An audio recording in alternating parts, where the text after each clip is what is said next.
I'm going to tell you right now before you see it, UCLA going to win the NCAA championship, and you think I'm playing. Lonzo should be number one because he's the only player in the draft that can make everybody else around him better. He's better than Steph Curry to me. Everybody talking about, oh, he going to have an X on his back and they going to come harder. How you think he going to get better if they don't come harder? I want you mad as hell at my son. When you see him, you like, I'm going to tear his up. We got a nice little system here. As soon as the boys come home from school and practice, we make about 200 shots on the shooting machines. They want that challenge. I've told my boys this. Somebody got to be better than Michael Jordan. Why not you? Why not? LaVar Ball, father of UCLA star Lonzo Ball, in-house right now. Thank you so much for joining us on Coast to Coast. Good morning to you. I appreciate it. Hey, that's what I'm talking about. So let's get started, because you like to say what you mean. So let's make it clear. Yes. Your sons, yourself included, probably the most talked about family in basketball in some time. When did you know that you had something special with those three? When they first came out the womb. Okay. Me picking my wife. I said, we're going to have 3 boys, and that's what we did. And folks say, dang, how is he so positive about that? As you can tell, we're doing very well.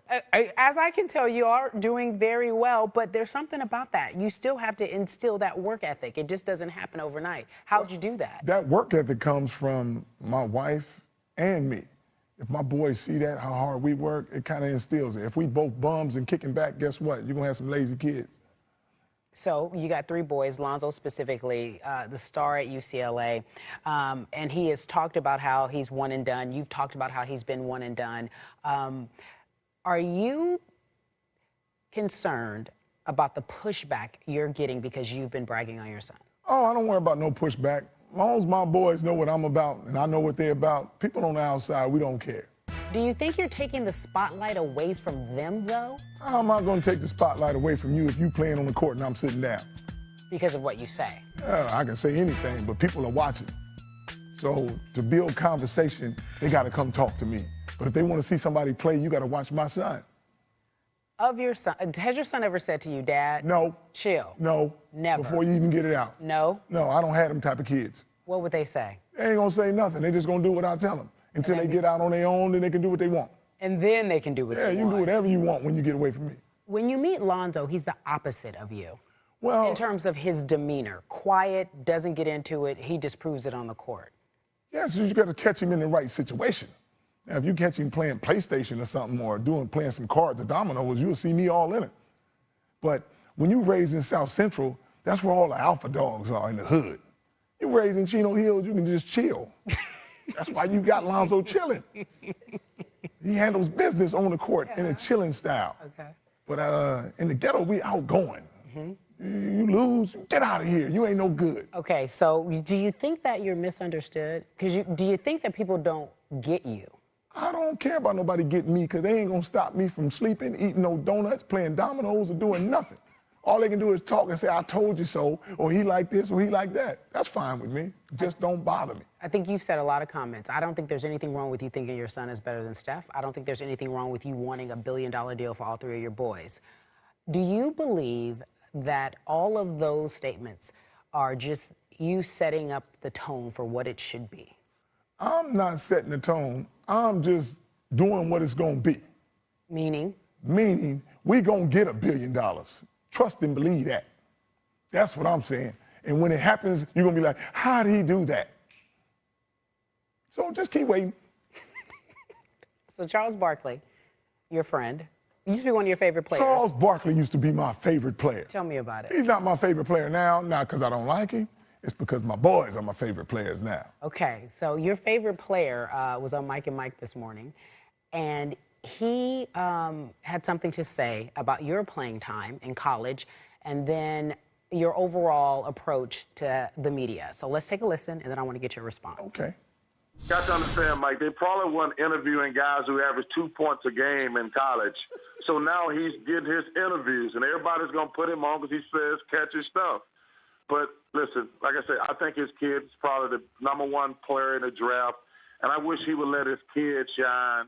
I mean, listen, once I found out he averaged 2 points a game, listen, you need to slow your roll. He says I didn't win the championship, and I said to myself, I need to go back and Google this guy Because maybe I missed the Ball era when he was dominating and winning championships everywhere. He missed the Ball era when you were dominating and winning championships everywhere. That's what I'm talking about. See, Charles got to go Google me for what? He wants some press. I'm not going to Google Charles. He want to play one-on-one or what all this, and he said I averaged 2 points. Who cares? I know he don't want to play no one-on-one because he's too big. He better stay behind them TNT and eat them donuts. But he said that he wanted to go one-on-one with you. He don't want to do it. He's just talking. He just want more press now, see? The only thing he talking about, he ain't even talking about basketball no more. He just got to come at me so he can stay relevant. Because it looked like he fading out. Poor Charles. Poor That's Charles. my boy, but poor Charles. Poor Charles. Okay, so. He'll be all right, though. I'll send him some Krispy Kreme donuts, and, he'll be my friend again. So, Chuck, if you're listening, you can respond to that. Meanwhile, did you hear what he had to say? He said he wants you to let his boys play. Is there any truth to that you're taking away from them playing? How am I stopping them from playing? They're out on the court. If you stop somebody, that means you got to tie them up and pull them to the side. I just watch my boys play the same thing they've been doing for years. It's just the way I talk about them and the way they play. It's just getting it all on camera now. But it's good for conversation. It's good for conversation. You know that. But I ain't taking no shot. My boys, if you that good, you shine on the court. Don't shine from what I'm saying.